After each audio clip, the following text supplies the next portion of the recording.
दोस्तों नमस्कार। एक बार पुनः आपका बहुत बहुत स्वागत है। वस्तुनिष्ठ हिंदी आत्मकथा हिंदी जीवनी एवं अन्य गतिविधियों में आज हम महादेवी वर्मा और उनकी रचना ठकुरी बाबा के बारे में अध्ययन करेंगे। तो आइए देखते हैं। महादेवी वर्मा का जन्म 24 मार्च 1907 ईस्वी में होली के दिन फर्रुखाबाद उत्तर प्रदेश के एक प्रतिष्ठित घर में हुआ। महादेवी जी अपने माता पिता की पहली संतान थीं। इनके पिता गोविंद प्रसाद वर्मा इंदौर के दिल्ली कॉलेज में प्राध्यापक थे। इनकी माता हेमरानी देवी एक धर्मपरायण गृहिणी थी। महादेवी वर्मा की प्रारंभिक शिक्षा इंदौर के मिशन स्कूल में सन 1912 से प्रारंभ हुई। महादेवी जी को पढ़ाने के लिए घर पर एक पंडित जी, एक मौलवी, एक चित्र शिक्षक और एक संगीत शिक्षक की व्यवस्था पिताजी ने की थी। महादेवी जी जिस स्कूल में पढ़ती थी वह अनुकूल नहीं होने के कारण उनके पिता ने खुद एक स्कूल खोला और उसी में वो पढ़ती थी।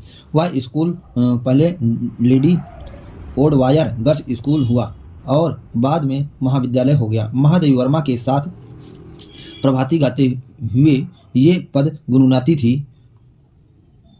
जागिए कृपा निधान पंछी बन बोले।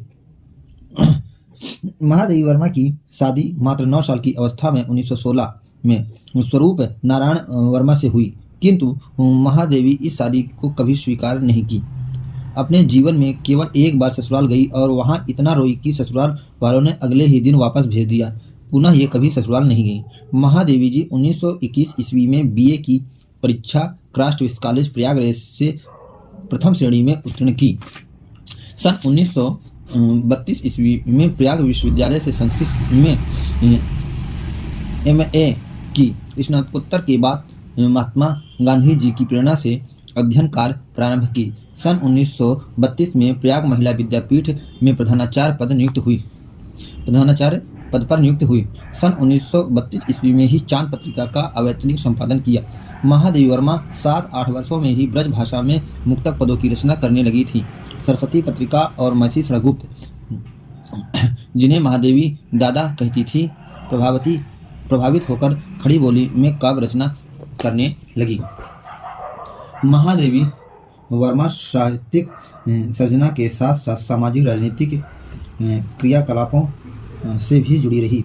रचनाकारों के हित में 1944 में प्रयाग में साहित्यकार संसद की स्थापना की। सन 1952 में उत्तर प्रदेश विधान परिषद की सदस्य मनोनीत हुई। सन 1900 ईस्वी में प्रयाग महिला विद्यापीठ की उपकुलपति नियुक्त हुई। महादेवी वर्मा का देहावसान 11 सितंबर सन 1987 ईस्वी को अशोक नगर इलाहाबाद में हुआ। महादेवी वर्मा की रचनाएं। महादेवी वर्मा कविता से ही अपना साहित्य सृजन की शुरुआत की। खड़ी बोली में इनकी पहली कविता दिया है, जो मात्र 11 वर्ष की अवस्था में सन 1918 में लिखी। माना जाता है कि सन 1920 में एक करुण रस का खंडकाव्य भी लिखा, जो अप्रकाशित और अप्राप्य है। सन 1923 ईस्वी में उन्होंने प्रकृति के विभिन्न रूपों, फूल, भ्रमर, तितली, वायु आदि को पत्र बनाकर एक नाटक भी लिखी थी, किंतु वह भी अप्रकाशित है। काव्य संग्रह निहार 1930, रश्मि 1932, निर्जा 1935, संध्या गीत 1936, दीपशिखा 1942, संधिनी 1964, गीत पर 1970, परिक्रमा 1974, आत्मिका 1983, नीलांबरा 1983, दीपशिखा 1983। महादेवी वर्मा प्रथम 4 काव्य संग्रहों का संकलन यामा नाम से सन 1940 ईस्वी में प्रकाशित हुआ। महादेवी वर्मा का प्रथम काव्य संग्रह निहार की भूमिका अयोध्या सिंह उपाध्याय हरिऔध ने 1930 ईस्वी में लिखी थी। प्रथम चयनिका आधुनिक कवि शीर्षक से 1940 ईस्वी में प्रकाश में आई, जिसमें 104 कविताएं संकलित हैं। दूसरी चयनिका संधिनी शीर्षक से 1965 ईस्वी में प्रकाशित हुई, जिसमें 65 गीत संकलित हैं। सन 1960 में उनके 32 काव्यानुवादों का संकलन सप्तवर्णा नाम से प्रकाशित हुआ, जिसमें वैदिक एवं सांस्कृतिक काव्य के कुछ मार्मिक अंशों का अनुवाद महादेवी जी ने प्रस्तुत की। गंगा प्रसाद पांडे द्वारा महादेवी जी की श्रेष्ठ गीत शीर्षक से एक संकलन 1967 ईस्वी में प्रकाशित हुआ। महादेवी जी की कविताओं का अंतिम संकलन अग्निरेखा उनके मरणोपरांत सन 1900 ईस्वी में प्रकाश में आया। महादेवी का रचनाकाल मूलतः 1924 से 1942 तक रहा। महादेवी वर्मा की रचनाएं संस्मरण पद के साथी 1956, मेरा परिवार 1971, स्मृति चित्र 1973, श्रृंखला की कड़ियां 1942, छड़दा 1956, साहित्यकार की आस्था तथा अन्य निबंध 1962, संकल्पिता 1969, संभाषण 1974, अतीत के चलचित्र 1941, स्मृति की रेखाएं 1945। महादेवी वर्मा का संपादन चांद, महिला तथा साहित्यकार आदि। उपाधियां 1956 ईस्वी में भारत सरकार की ओर से पद्म भूषण और मृत्युपरांत सन 1988 पद्म विभूषण से सम्मानित। सन 1969 ईस्वी में विक्रम विश्वविद्यालय से ही डीलिट की उपाधि। सम्मान एवं पुरस्कार। सन 1936 ईस्वी में नीरजा पर 500 रुपए का सेक्सरिया पुरस्कार। सन 1940 ईस्वी में यामा पर 1200 रुपए का मंगला प्रसाद पारितोषिक पुरस्कार। स्मिथ की रेखाएं पर द्विवेदी पदक जो उत्तर प्रदेश सरकार का विशिष्ट पुरस्कार। सन 1979 में साहित्य अकादमी से सम्मानित। सन 1983 ईस्वी में उत्तर प्रदेश हिंदी संस्थान द्वारा भारत भारती पुरस्कार। सन 1983 ईस्वी में यामा और दीपशिखा के लिए 1.5 लाख रुपए राष्ट्र भारतीय ज्ञानपीठ। सन 1991 में भारत सरकार के डाक तार विभाग ने महादेवी वर्मा और जयशंकर प्रसाद के संयुक्त रूप से 2 रुपए का डाक टिकट भी जारी किया। महादेवी वर्मा छायावाद के प्रमुख 4 स्तंभों में एक हैं। उन्हें छायावाद की शक्ति कहा जाता है। महादेवी वर्मा के निबंध संकल्पिता में भारतीय भाषा, संस्कृत और वाङ्मय की विस्तृत चर्चा है। महादेवी वर्मा के संस्मरण पद के साथी में पंत निराला, मथी शरण गुप्त और सुभद्रा कुमारी चौहान, सियाराम शरण गुप्त, रविंद्रनाथ ठाकुर के संस्मरण संकलित हैं। अतीत के चलचित्र में रामा, बिंदा, भक्तिन, घीसा, अलोपी, बदलू, लक्ष्मा आदि के संस्मरणात्मक रेखाचित्र संकलित हैं। मेरा परिवार संस्मरण महादेवी वर्मा द्वारा पाले गए पशु पक्षियों से संबंधित है। महादेवी वर्मा की ब्रज भाषा और आरंभिक खड़ी बोली की कविताओं का संकलन सन 1984 ईस्वी में प्रथम आयाम शीर्षक से प्रकाशित हुआ। सूर्यकांत पाठक निराला ने महादेवी वर्मा को हिंदी के विशाल मंदिर की वीणापाणी कहा है। महादेवी वर्मा को महियसी उपनाम से भी प्रतिष्ठित किया गया है। महादेवी वर्मा को वेदना का कवित्रयी और आधुनिक युग की मीरा कहा जाता है। डॉक्टर हरीश प्रसाद द्विवेदी के काव्य की पीड़ा को मीरा की काव्य पीड़ा से भी बढ़कर मानते हैं। महादेवी की कविता मूलतः भाव प्रधान है, जिसमें व्यथा, पीड़ा, आशा, अज्ञात, प्रिय के प्रति प्रणय निवेदन और साधना की विविध अनुभूतियों की स्वर मुखरित हुए। महादेवी वर्मा के बारे में विभिन्न विद्वानों के कथन। रामविलास शर्मा। महादेवी वर्मा जी छायावाद की प्रतिनिधि कवित्री हैं। उनमें छायावाद का निराशावादी, पलायनवादी पक्ष है, तो जीवन और सौंदर्य की आकांक्षा का स्वस्थ मानवतावादी पक्ष भी है। उनके अंदर एक विद्रोही आत्मा होती है जो दृष्टिकोण और मनोबल की सीमाओं के कारण अपना पूरा चमत्कार नहीं दिखा सकी। प्रेम शंकर। महादेवी का कौशल यह है कि उनके पास अपना अर्जित मुहावरा है, जिसमें भाषा के साथ उनके प्रतीक बिंब भी आते हैं। इनमें कल्पना की भूमिका उल्लेखनीय है, जो दर्शन चिंतन को व्याख्यायित कर कविता में उसे अंतर्भुक्त करने का प्रयत्न करती है। रमेश चंद्र शाह। कविता महादेवी के लिए निखिलिश आत्माभिव्यक्ति के बजाय कलाभ्यास के रूप में भी अधिक साध्य रही। गद्य की भाषा में काम करते हुए वे खुली हवा में सांस लेती हैं, पर काव्य भाषा में आते ही उनके चारों ओर दीवारें उग जाती हैं। कृष्णदत्त पालीवाल। उनके व्यक्तित्व का नैसर्गिक लीला कमल खिल नहीं पाता, फलता हुए कभी कम कलाकार अधिक दिखती हैं। उन्हें हर समय याद रहता है कि वे आधुनिक बौद्धिक संस्कारवान नारी हैं। यह याद ही उनके सृजन की सीमा और शक्ति बन जाती है। प्रसाद पंत निराला के सृजन में छिटका छायावादी शब्द सौंदर्य महादेवी वर्मा में आकर एकत्रित हो जाता है। महादेवी वर्मा की वेदना पर आचार्य रामचंद्र शुक्ल का कहना है कि इस वेदना को लेकर महादेवी ने हृदय की ऐसी अनुभूति सामने रखी जो लोकोत्तर है। कहाँ तक वे वास्तविक अनुभूतियां हैं और कहाँ तक अनुभूतियों की रमणीय कल्पना, यह नहीं कहा जा सकता। डॉक्टर नगेंद्र। महादेवी वर्मा के काव्य में हमें छायावाद का अभिमिश्रित रूप मिलता है। तितली के पंखों, फूलों की सुर्खियों से चुराई हुई कला और इन सबसे ऊपर स्वप्न सा बना हुआ वातावरण से सभी तत्व जिसमें घुले मिले रहते हैं, वह है महादेवी वर्मा की कविता। आचार्य रामचंद्र शुक्ल महादेवी की गीत के बारे में कहते हैं कि गीत लिखने में जैसी सफलता महादेवी जी को हुई, वैसी और किसी को नहीं। न तो भाषा का ऐसा स्निग्ध और प्रांजल प्रवाह और कहीं मिलता है, न हृदय की ऐसी भावभंगिमा। जगह जगह ऐसी ढली हुई और अनूठी व्यंजना से भरी हुई पदावली मिलती है कि हृदय खिल उठता है। आचार्य विनय मोहन शर्मा। छायावाद ने यदि महादेवी को जन्म दिया तो महादेवी ने छायावाद को प्राण दिए। सुमित्रा नंदन पंत। महादेवी छायावादियों में एकमात्र वह चिरंतन भाव यौवन कवित्री हैं जिन्होंने नए युग के परिप्रेक्ष्य में राग तत्व के गूढ़ संवेदन तथा राग मूल को अधिक मन स्पर्शी, गंभीर, अंतर्मुखी, तीव्र संवेदनात्मक अभिव्यक्ति दी है। डॉक्टर कामिल वुल्फे, भारतीय स्वाभिमान जितना सच्चा और स्वाभाविक है उतना ही विवेकपूर्ण है और प्रगतिशील भी है। नवीन विचारों को अपनी प्रखर बुद्धि की कसौटी पर कसना, खरे उतरने पर उन्हें प्राचीन भारतीय साहित्य सांचे में ढालना तथा निर्भीकता पूर्वक अपना इस क्षमता में महादेवी जी के व्यक्तित्व का अनिवार्य गुण मानता हूँ। ठकुरी बाबा महादेवी वर्मा के रेखाचित्र स्मिथ की रेखाएं प्रथम प्रकाशन 1945 में संकलित है। यह महादेवी वर्मा जी का दूसरा रेखाचित्र है। स्मिथ की रेखाएं में 7 रेखाचित्र हैं। यद्यपि लेखिका ने उन्हें शीर्षकों में नहीं बांटा है, किंतु आमतौर पर इन शीर्षकों का उपयोग किया जाता है। भक्तिन, चीनी, फेरीवाला, जंगिया, धनिया और मुन्नू की माँ, ठकुरी बाबा और बरेठिन बिम्बिया और गुंगिया तेलीन। वस्तुतः महादेवी वर्मा का स्मिथ की रेखाएं रेखाचित्र प्रौढ़ काल के चित्र माने जाते हैं। महादेवी वर्मा भक्तिन के साथ प्रयाग में कल्पवास के लिए ठहरती है, किंतु भक्तिन कल्पवास के बारे में कहती है कि कल्पवास की उम्र आई तब वह हुई जाए का एक ही दिन सब नेम धर्म समाप्त करे की प्रतिज्ञा है। ठकुरी बाबा नामक संस्मरणात्मक रेखाचित्र में महादेवी वर्मा ने प्रयाग कल्पवास के दौरान उनके पास आश्रय मांगने के लिए आई कुछ ग्रामीण स्त्रियों की टोली के साथ आए एक बूढ़े व्यक्ति का चित्रण भी की है। बसंत पंचमी के अवसर पर प्रयाग में कल्पवास के लिए महादेवी वर्मा के यहाँ ठहरे बूढ़े व्यक्ति ठकुरी बाबा थे। भक्ति महादेवी की परिचारिका के रूप में उनके साथ रहती है। गुड़ में बंधे काले तिल के लड्डू बहुत मीठे होने से पसंद नहीं पड़ने के कारण भक्ति महादेवी वर्मा के लिए सफ़ेद तिल में थोड़ी चीनी मिलाकर लड्डू बनाती है। बूढ़े बाबा खेड़े खाने हेतु महादेवी जी के लिए तिल का लड्डू भी आम का अचार और दही लाते हैं। यद्यपि इनमें घी, अचार, दही आदि महादेवी के लिए निषेध था, फिर भी प्रेमवश थोड़ा खाती हैं।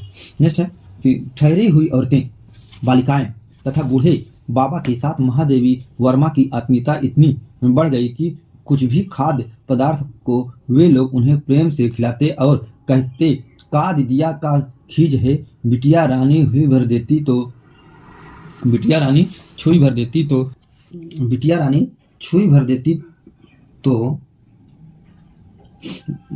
तो हमार जियरा अस सिहाय जात, दीदिया जीव पे तनिक धर लेती तो ई सब अकारथ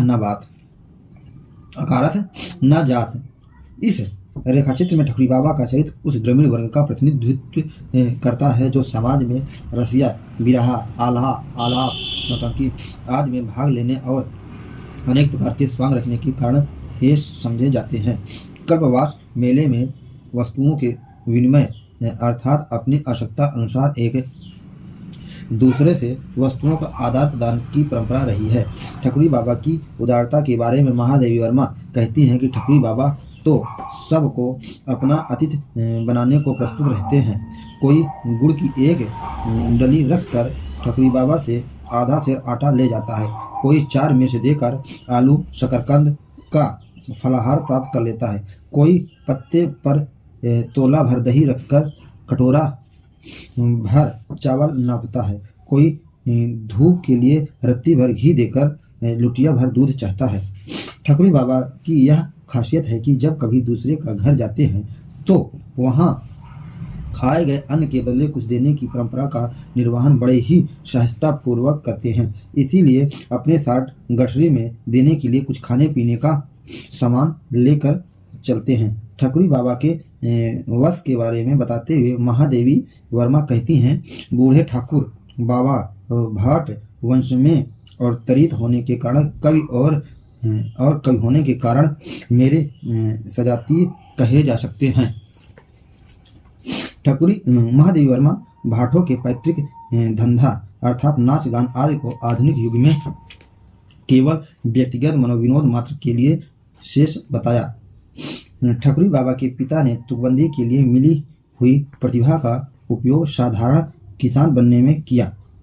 ठकुरी बाबा के पिता ने 2 शादियां की थी, किंतु उनकी दोनों पत्नी समय से पहले ही मर गईं। अपनी उदारता, सहृदयता और फक्कड़ स्वभाव के कारण ठकुरी बाबा ठाकुर दीन सुदामा ही रह गए। ठकुरी बाबा पारिवारिक थे, उन्हें एक कन्या भी थी, किंतु पत्नी लंबी बीमारी के कारण 1.5 वर्ष की बच्ची को छोड़ दुनिया से अलविदा हो गई। जिस रात ठकुरी बाबा की पत्नी मरी थी, उस रात बाबा कहीं से आल्हा सुनकर लौटे थे। पत्नी की मार्मिक मौत के बारे में ठकुरी बाबा लिखते हैं, यौवन के प्रथम प्रहर में सारे स्नेहबंध तोड़ जाने वाली पत्नी ने उनके हृदय को हिला दिया। खारे आंसुओं ने आंखों का गुलाबीपन धोकर उन्हें जीवन दर्शन के लिए स्वच्छ बनाया। पत्नी को खोकर ही ठकुरी स्वाभाविक पति और पिता बन सके। ठकुरी बाबा अपनी 1.5 वर्षीय पुत्री को देख रेख के लिए अपनी बूढ़ी मौसी को बुलाकर रखते थे। ठाकुरी बाबा की बेटी बेला जब 6-7 वर्ष की हुई तो एक काव्य प्रेमी सजाती मात्र पितृहीन सुशील लड़के से अपनी बेटी की शादी कर दिए। दुर्भाग्यवश ठकुरी बाबा के जमाता दामाद को रोचक हो जाने से एक आंख दुर्भाग्यवश ठकुरी के जमाता दामाद को चेचक हो जाने से एक आंख चली गई और दूसरी आंख से धुंधला सा दिखाई देने लगा। महादेवी ठकुरी बाबा के परिवार के बारे में कहती हैं, कवि ससुर, उनकी बूढ़ी मौसी, अंधा दामाद और रूप से बेटी एक विचित्र परिवार बनाए बैठे हैं। ससुर ने जमाता को भी काव्य की पर्याप्त शिक्षा दे डाली थी। जब ठकुरी चिकारा बजाकर भक्त के पद गाते हैं तब वह खंजड़ी पर 2 अंगुलियों से थपकी देकर तान संभालता है। बूढ़ी मौसी तन्मयता के आवेश में मजीरा झनकार देती है और भीतर काम करती हुई बेला की गति में एक थिरकन भर जाती है। हर वर्ष की भांति इस वर्ष भी ठकुरी बाबा के दल में विविधता है। अपने परिवारजन के अतिरिक्त दल में एक वृद्धा ठकुराइन, एक सहुआइन जिनके पति एक तेली लड़की के साथ कलकत्ते में रह रहे हैं, 2 किशोर बालक, एक विधुर काची ब्राह्मण दंपत्ति आदि। कल्पवास के दौरान गीत सम्मेलन में ठकुरी बाबा की मौसी ने 100 ठाठे 2 भैया सुर सर तीर, एही पार के लखन पुकारे, केवट लायो नैया सुर सर तीर गीत गाकर राम का मार्मिक चित्र उपस्थित थी। ठकुराइन ने सम्मेलन में दक्षिण दिया तोरे भरत सकारे, आज अबैया मेरे राम प्यारे मन मनसी गीत गाई। गीत सम्मेलन में पंडिताइन ने कहन लागे, मोहन भैया मैया गीत। सहुआइन ने चले गए गोकुल से बलबीर चले गए गीत तथा काछी काका के द्वारा मन मगन भया तब क्या बोले गीत गाया। ठकुरी बाबा ने उस गीत सम्मेलन में गीत गाया, खेले लागे अंगना में कुंवर कन्हैया हो, बोले लागे भैया नीकी कोठो बल भैया हो। महादेवी वर्मा ठकुरी बाबा के गीत पर कहती हैं, स्वर रेखाएं और रंग भी प्रत्यक्ष कर सकते हैं। यह उनकी गीत लहरी की चिन्मयता से प्रत्यक्ष हो गया। बूढ़े से बालक तक सबको एक ही स्पंदन, एक ही पुलक और एक ही भाव बांधे हुए था। ठकुरी बाबा के कल्पवास पूरा कर जाने के बाद महादेवी वर्मा अपने और उनके बीच के अंतर को बताती हुई कहती हैं कि उनका वाह जीवन दीन है और हमारा अंतर जीवन रिक्त है। उस समाज में विकृतियां व्यक्तिगत हैं पर सद्भाव सामूहिक रहते हैं। इसके विपरीत हमारी दुर्बलताएं समष्टिगत है पर व्यक्ति वैयक्तिक मिलेगी।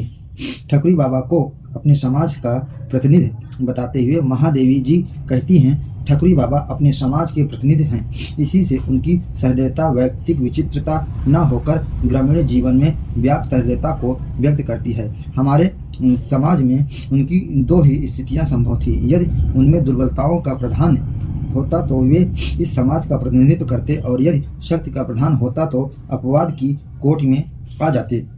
ठकुरी बाबा के 2 वर्षों के कल्पवास के माप लेने में नहीं जाने के कारण महादेवी जी स्वयं उनके गांव सैदपुर जाने की इच्छा जाहिर करती है। महादेवी की ठकुरी बाबा के कुछ पदों को लिख रखी थी जिन्हें ग्राम गीतों के साथ प्रकाशित करने की इच्छा रखती। ठकुरी बाबा जो महादेवी जी को बिटिया कहा करते थे कि सजातीय के बारे में महादेवी जी कहती हैं कि अथर्व के जो गायक अपने आप को धरती का पुत्र कहते ठकुरी बाबा उन्हीं के सजाती कहे जा सकते हैं। ठकुरी बाबा की कथा लिखने के क्रम का वर्णन करते हुए महादेवी जी कहती हैं, ठकुरी बाबा की कथा लिखते लिखते रात ढल गई। जाती हुई चांदनी के पीछे आता हुआ प्रभात का धूमिल आभास ऐसा लगता है मानो उसी की छाया हो। मुख्य कथन। मौन मेरी पराजय का चिन्ह नहीं, प्रत्युत वह जय की सूचना है। मुझमें इतनी आधुनिकता नहीं कि स्नान न करूं और इतनी पुरातनता भी नहीं कि भीड़ के धक्कम धक्के में स्नान का पुण्य लूटने जाऊं। सच्चे कल्पवासी अपने और आग के बीच इतना अंतर बनाए रखते थे जितने में पाप पुण्य का लेखा जोखा रखने वाले चित्रगुप्त महोदय धोखा खा सके। कौटिल्य ने दूसरे कौटिल्य की संभावना से कुपित होकर उसकी बुद्धि भ्रष्ट कर दी हो। ठाकुरी बेचारे कवि ठहरे। शुष्क यथार्थता उनकी भाव बोझिल कल्पना के घटाटोप में प्रवेश करने के लिए कोई रंध ही न पाती थी। वास्तव में गांव का जीवन इतना उत्पीड़ित और दुर्वाह होता जा रहा है कि उनमें मनुष्यता को विकास के लिए अवकाश मिलना ही कठिन है। पति ने उसका इहलोक बिगाड़ दिया है, पर उसके अतिरिक्त किसी और की कामना करके वे परलोक नहीं बिगाड़ना चाहती। सांस भर आने के कारण रुक रुक कर गाए हुए गीत मानो हृदय के रस से भीग कर भारी हो गए थे। मूल से जो महत्ता नहीं व्यक्त हो सकी वह वेशभूषा में प्रत्यक्ष थी। भाव यदि मनुष्य की क्षुद्रता, दुर्भावना और विकृतियां नहीं बहा पाता तब वह उसकी दुर्बलता बन जाता है। व्यक्ति समय के सामने कितना विवश है। समय को स्वीकृति देने के लिए भी शरीर को कितना मूल्य देना पड़ता है। बहुत बहुत धन्यवाद।